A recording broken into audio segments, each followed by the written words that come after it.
Bueno, primero agradecerles al instituto en general y a los que tengo más contacto es con los Joseses, con Gerardo, con Romy, con Inesita que está afuera.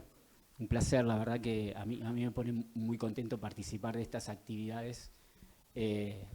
Así que, y ser la segunda, lo agradezco. Después quiero, hoy tenía turno con mi psicólogo, así que quiero contarles que yo no estoy ahí porque tengo algún toque con los acriles, pedí permiso antes, me dejaron, así que salgo porque me gusta caminar. A mí me dicen gato, imagínate en ese lugar, ahí encerrado, no podría estar. El segundo es que yo hago clínica, soy cardiólogo clínico. Pasé por la ecografía, hice hemodinamia, todas esas cositas, pero claramente me gusta sufrir, claramente me gusta ser pobre, entonces me vine a hacer cardiología clínica, molestar un poco, eso seguro. Así que bueno, les cuento la segunda cosa, que cuando entré a todo esto, ingreso y a todos los que saludo son hemodinamistas, cirujanos, y yo vengo y traigo esta clase, dije, no me invitan más. Así que bueno, cuando después lo escuché al doctor Contastini del primer caso, que a todo esto es un síndrome coronario agudo, y yo voy a hablar del síndrome coronario crónico, pero dijo, no, esto lo tienen que resolver los clínicos, ahí ya me empecé a agrandar un poquito, dije, bueno, listo, no estoy tan mal. Y después viendo todas las excelentes presentaciones que vi, en realidad me di cuenta que sin querer, sinceramente no conocía lo que iba. Esta presentación es un poco un resumen de todo lo que se dijo. Claramente, como mensajes, van a haber 10 mensajes que están todos relacionados con las excelentes presentaciones de Ale, de Juan, así que, de Adrián. Así que bueno, voy a empezar.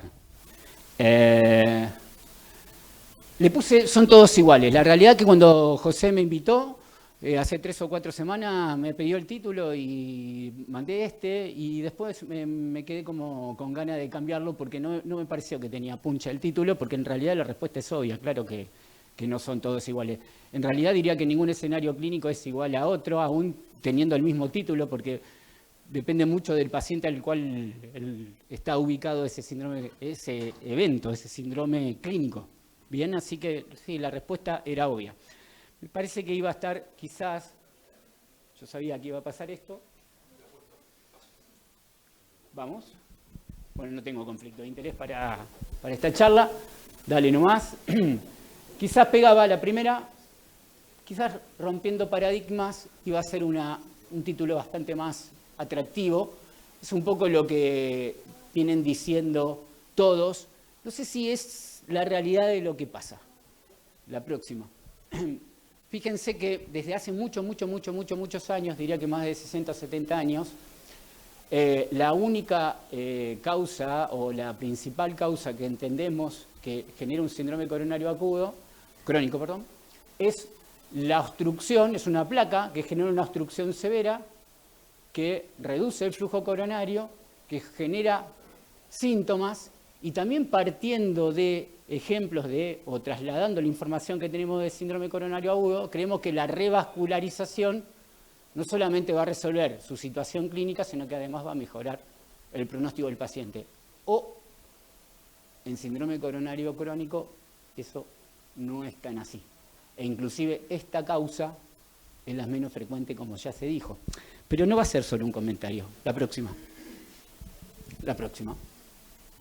Entonces el primer mensaje de la presentación, la próxima, los síndromes coronarios crónicos no son todos iguales, como dije antes, era una verdad de perogrullo. En realidad vemos, perdón porque está pixelada, pero me da la sensación que cuando ingresa un síndrome coronario, ya sea estable, a mí me toca trabajar en un área que es el 4º piso, yo aparte de unidad coronaria tengo un área de 4º piso donde se hacen todos los procedimientos ambulatorios que se van en el día. Aproximadamente hacemos entre 35 y 40 y el 80% son o CCG o angioplastia, como bueno, el Radiant Lunge del ICVA, ahí también tenemos las ablaciones, las cardioversiones, etcétera, etcétera. Bien, entonces vamos a ver la película y en la realidad que vemos la DA, la circunfleja y la coronaria derecha. Pero como ya mostraron, la realidad que la circulación coronaria es un poquito más compleja que esas 3 arterias epicárdicas. La próxima también vieron esta diapositiva y vemos que en el iceberg de fenotipos de enfermedad coronaria crónica, lo que se ve que es la enfermedad coronaria epicárdica, pareciera que no es la causa más frecuente, y sí tenemos muchas otras causas, como la disfunción endotelial, la disfunción microvascular y el vasospasmo, que también puede ser epicárdico, como en la microcirculación, que son parte muy, muy importante y la más frecuente causa de los síndromes coronarios crónicos. Así que ese es el primer mensaje. Próximo. Resumiendo, el síndrome coronario crónico es un proceso inflamatorio crónico. Es difuso, por eso la angioplastia ubicada en una lesión focal te diría que resuelve en tiempo el problema, pero después volvemos a estar igual, y se los voy a mostrar. Que afecta a las arterias coronarias epicárdicas y a la microcirculación, pero también están involucrados otros lechos vasculares, inclusive gran parte de las internaciones que tienen estos pacientes no solo se debe a, como ya se dijo acá, que lo estudiamos, sino que tienen eventos vasculares en otros lechos. La próxima. La próxima. Segundo mensaje de la presentación. También se dijo, la mayoría de los síndromes coronarios crónicos no tienen enfermedad coronaria obstructiva. Próxima. Y se los voy a mostrar. Pamela Douglas, más de 400.000 pacientes con síndrome coronario crónico, incluso con estudio funcional que decían que tenía isquemia. Solo el 40% tenía enfermedad obstructiva. El próximo, Scott Hart, más de 10.000 pacientes. ¿Cuántos tenían enfermedad coronaria? Menos del 50%. Próximo. Vamos a un reciente trabajo de Fuster, fíjense. Vamos rojo, que son los que tienen enfermedad obstructiva coronaria. 1 de cada 5 pacientes, en general hombres. ¿Y qué pasa en los que no tienen enfermedad coronaria no obstructiva? En general, más de 2 de 5 pacientes están afectados los pequeños vasos y en general son mujeres. Y acá empieza el problema. Los test son poco específicos, hay falsos negativos, son pacientes que están subóptimos del tratamiento médico, porque le echamos la culpa a otra cosa, lo mandamos como hoy me toca a mí, al psicólogo. Bien, más del 30% de admisión tienen esas pacientes y tienen más de 2 veces eventos cardiovasculares. Próximo. Incluso hoy hablábamos pero no tienen lesiones severas. Mire este trabajo, Fuster y Ambrosé, es de 1988, yo puse otra cita también para que la diapositiva tenga menos color, pero ¿en qué placas se dan los eventos cardiovasculares? Próxima. Que son menos del 50%. La gran mayoría de los eventos se producen en placas que no son obstructivas. ¿Por qué estamos buscando las obstructivas? ¿O por qué solo buscamos las obstructivas? Bien, próximo. Tercer mensaje de la presentación. La mayoría de los síndromes coronarios crónicos que tienen enfermedad obstructiva no tienen angina. Y esto lo puse, ¿por qué? Porque uno de los motivos de mis amigos, colegas intervencionistas es que yo lo hago para mejorarle la calidad de vida a estos pacientes, el resto podemos discutirle. Pero en realidad la gran mayoría no tienen angina o tienen episodios muy aislados de angina. Próxima. Este es el registro Clarify. La gran mayoría de los pacientes o no tienen angina o tienen poca. Inclusive si vamos a los trabajos, en realidad, casi todos los trabajos que comparan tratamiento médico con tratamiento de revascularización, los pacientes tienen poca angina. ¿Por qué? Porque eran excluidos los que tenían más alta angina. Esos eran pacientes que eran excluidos. Ese claramente es un paciente que se beneficia desde lo clínico, no de lo pronóstico, desde lo clínico con revascularizarse. Pero en general pasa esto. Los pacientes tienen poca angina. Vamos a la próxima. Próximo. Cuarto mensaje. El 40% de los síndromes coronarios crónicos tratados con angioplastia al año vuelven a tener angina. Próximo. Covadis, un trabajo, otro registro del Reino Unido. Fíjense, entre el 20 a 40% de los pacientes volvían a tener angina al año luego de la angioplastia. ¿Pero por qué? porque inclusive le eran re estudiado y estaba todo igual, o por ahí teníamos una plaquita moderada y le poníamos un stent, pero en realidad que no evaluábamos otras cosas, la microcirculación, el vasoespasmo. Próxima. Registro ARCA, un registro italiano. Acá hay cerca de 1000 pacientes. ¿Qué nos dice? La misma información. Próxima. Síntomas. Al mes de la angioplastia, fantástico. Sí, doctor, tengo menos síntomas. Muchas gracias. ¿Qué le pasaba al año? Vuelvo a tener los síntomas. Calidad de vida. Al mes, uy, estoy mejor, doc. Gracias. Muchas gracias. Al año, igual. Pasa lo mismo. Próximo mensaje. No mensaje, perdón. Próximo metaanálisis. Este tiene unos 16.000, 17.000 pacientes y hay unos 15 estudios, algunos randomizados, otros observacionales. ¿Qué nos dice? Lo mismo, que al año los pacientes tienen igual calidad de vida, igual frecuencia de angina, igual estabilidad en la angina. Próximo. Quinto mensaje de la presentación. El riesgo de muerte en un síndrome coronario crónico es bajo. Y la revascularización nos ha demostrado, en la gran mayoría, reducir la mortalidad. En la gran mayoría, repito. Próximo. Fíjense, pude haber mostrado varios registros, pero este era el más reciente. Es un registro europeo. Participan más, o están registrados, más de 6.600 pacientes, 20 países. ¿Cuál es la mortalidad anterior? ¿Cuál es la mortalidad? 1.5. La mortalidad cardiovascular. La mortalidad total, 2.5. Lo que le pasa a estos pacientes es que se reingresan al año frecuentemente. 1 de cada 5 por eventos cardiovasculares. 1 de cada 4 por algo. Próxima. Todos los trabajos del 2007 al 2020. Ahí está el isquemia, el órbita, el FEIM. Vamos a ver mortalidad de infarto. ¿Qué les pasa? Próxima. Nada. Nada. Vamos a la próxima. Sexto mensaje de la presentación.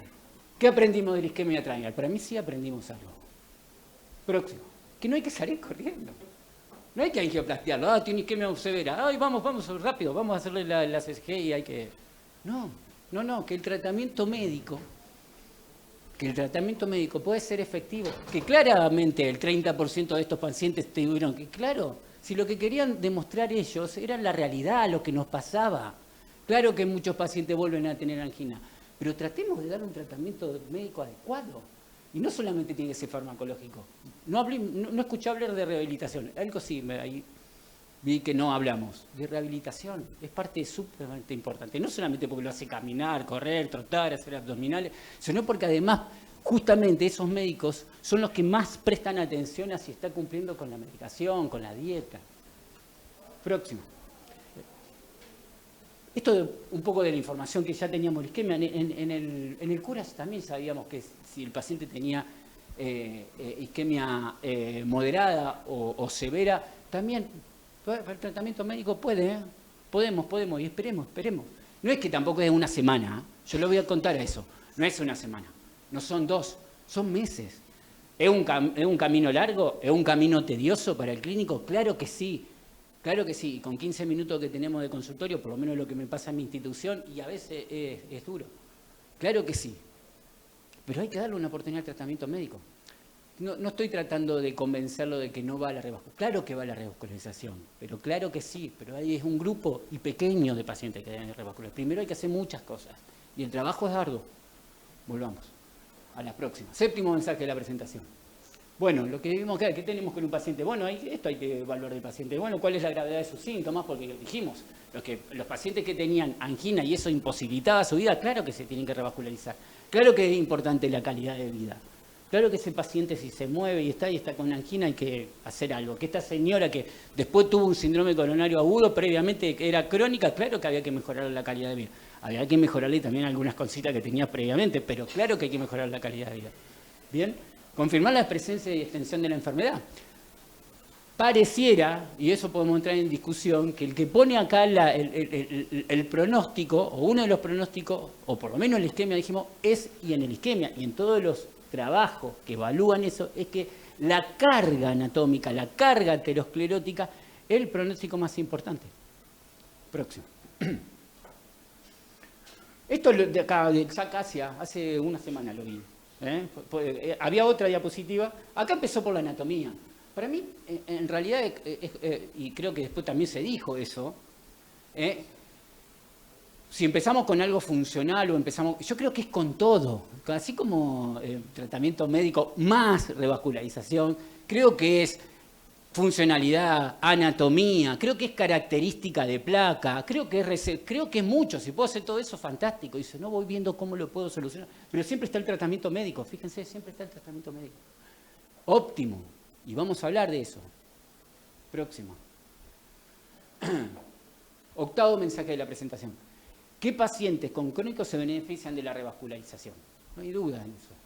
O por pronóstico, bueno, por pronóstico o por isquemia. Dijimos, por isquemia, o sea, aquellos pacientes que claramente son refractarios al tratamiento médico o su clínica es en reposo, es invalidante. Claro que ese paciente rápidamente hay que darle una solución. Y después en pronóstico tiene que ver con lo anatómico. El tronco no protegido, los 3 vasos proximales o 2 vasos proximales con la descendente anterior y el deterioro de la función ventricular. Vamos a hablar eso también del deterioro de la función ventricular. Pero en todos estos escenarios, a mi entender, a ninguno hay que salir corriendo. Ninguno amerita salir corriendo. Próximo. ¿Por qué digo anatomía? Porque en el Courage, y después vimos en la isquemia, claramente los que tenían 2 o 3 vasos eran los que el tratamiento de revascularización mejoraba el pronóstico de los pacientes contra el tratamiento médico solo. Porque en realidad también el mensaje que me es iniciar el tratamiento. ¿Cuál tratamiento inicio? Después no soy necio de seguir con el mismo. Si el paciente cambia, modifica, no le cambio su calidad de vida, claramente hay que pasarlo al otro lado. Próximo. Su análisis de la isquemia. ¿Qué pasaba con los que tenían no menos de 35 de Pfizer, sino que los que tenían más de 35, o sea, 45, 50? Bueno, esos pacientes aparentemente por su análisis también se benefician de una revascularización más el tratamiento médico sugerido por guías. Próxima.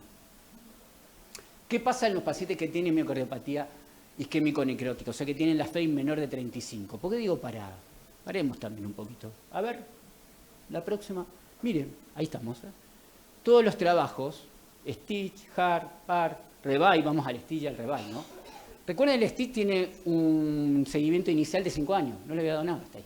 Hasta 5 años vieron que las curvas se separaron, entonces vamos a hacer el próximo estudio. Próximo. Vamos a ver el Stitches. Y ahí en el Stitches vimos diferencia. Vimos que la diferencia en mortalidad por cualquier causa reduce un 16%, que es significativo, y la mortalidad cardiovascular la reduce un 21% y que también es significativo. ¿En quiénes? Próximo. Reduce 16% de mortalidad, número necesario a tratar 14, un año más y medio de vida más. ¿En quiénes? 60 años, FEI menos de 28, o un volumen sistólico de 78 mililitros, o sea que están bastante dilatados, y 3 vasos. Esos son los pacientes que se benefician en pacientes que tienen deterioro de la función ventricular. Vamos, próxima. Bueno, y después acá, ¿quién? CRM, angioplastia, acá no. ¿Cómo puedo yo ayudar a definir desde lo clínico?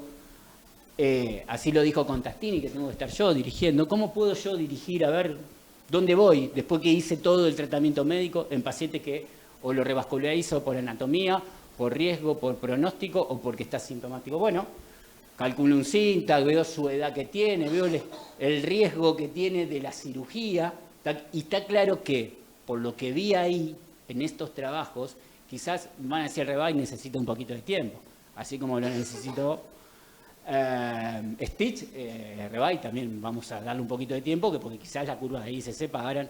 Está bien, pero hasta ahora la información que tenemos, que para mejorarle el pronóstico del paciente lo tenemos que operar. Y ese paciente tiene que ser joven, tiene que tener 3 vasos, tiene que tener deterioro de la función ventricular. Ese paciente con síntomas complejos, joven, se beneficia de la revascularización. Y de este lado, quizás tenga que pensar en calidad de vida, quizás tenga que pensar en pacientes de mayor edad, quizás tenga que pensar en pacientes que tienen alto riesgo quirúrgico. Bueno, y ahí me inclino con la cirugía y como dijimos hoy, siempre y como dije antes, no sé si lo expliqué bien, claramente que yo sé llegar a mi casa, claramente, pero el GPS a mí me ayuda muchísimo y claramente que las imágenes intracoronarias, si las tengo, fantástico, mejor. Si hay algo que queda claro ahí, es que no solamente mejoro a quién le pongo el stent, si hay algo de los trabajos que ahí impacta, es que yo uso menos stent. Y si yo le pongo menos metal a un paciente, mucho mejor. Próximo. Noveno mensaje. ¿Cuál es el tratamiento médico? Me da la sensación que es aspirina, torvastatina 10 miligramos, eso es lo que habitualmente veo, pero no es eso.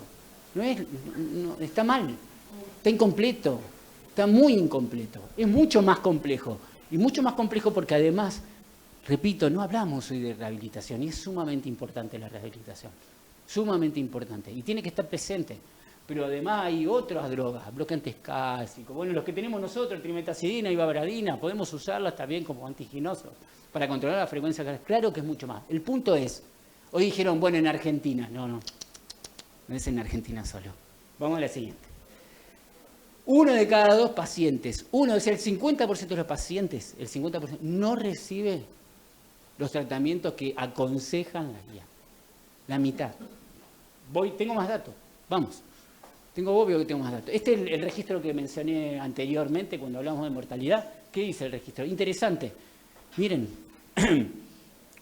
2/3 partes de los pacientes no están en objetivo del LDL, pero me da más información. La próxima. Más del 80% de los pacientes de esos 6.500 tenían por lo menos un factor de riesgo que estaba fuera del target. Próximo. Terapéutica óptima, implementación.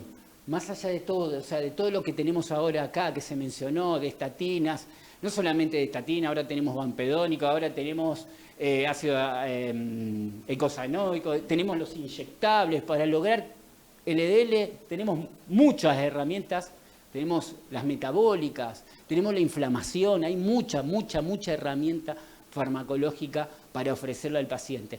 ¿Y cuánto tiempo? Miren, 6 meses, inclusive, si no me recuerdo, Juan dijo 3, mostró pero tiene eso, entre 3 a 6 meses, no 2 semanas, no una. Evaluar mi tratamiento. Vuelvo a repetir, ¿es un trabajo? Sí, claro que es un trabajo. ¿Tedioso? Sí, claro que es tedioso, pero hay que hacerlo. Próximo. Último mensaje. La 10. Bueno, como dije antes, los síndromes coronarios crónicos, la gran mayoría no requiere revascularización. Inclusive la gran mayoría no es por enfermedad obstructiva. Y coincido que muchos pacientes tienen las dos cosas. Claro que sí, tienen las dos cosas. Por eso siguen teniendo angina, a pesar de que le puse el mejor stent con las imágenes que me aseguraron que ese stent está perfectamente colocado. Próximo. Cambio de paradigma. No todo es revascularizar. Claramente no es todo. Por lo tanto, próxima. A la gente que interviene, sea más inclusivo, téngannos en cuenta, digan no a los clínicos, que participemos no solamente en la decisión, sino que estemos al tanto de este paciente, de que insistamos en lograr los objetivos de tratamiento médico y a partir de ahí sí, ese paciente sigue igual y yo hice todo lo que estaba, incluso lo que se dijo antes, el paciente no quiere tomar tanta medicación también, pero recuerden que el stent o el bypass involucra el mismo tratamiento médico. O sea, no va a zafar de toda la medicación que tiene que tomar. Bueno, creo que nada más. Muchas gracias.